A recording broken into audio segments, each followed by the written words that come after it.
sa Sampaloc. Sa Isaw House. Napakasaksakan ng lamig. Oh, nagpapaypay pa yung hangin. Overlooking. Parang ang nasa freezer ka. Hindi tayo mabubuhay sa Amerika pag ganito. Yan.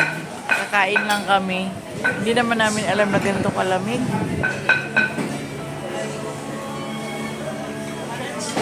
Yan. Tapos may isa pa kaming kasama rito, oh, nagtalukbong na nagkumot. Sobrang ginaw. Yan. Kaya pag pumunta kayo ng Tanay, utang na loob, sa Sampaloc, mag-jacket na kayo.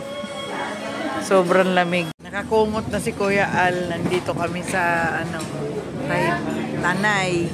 Napakalamig. Nandito kami sa Isaw House. Sobrang lamig. Parang may ano yata, number 15 yung aircon dito. Hindi naman namin alam na papunta kami rito. Umakyat lang kami papuntang Sampaloc. Ang lamig, Diyos me. Buti na lang.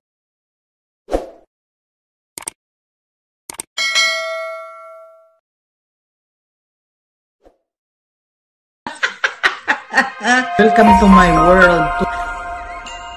Welcome to my channel.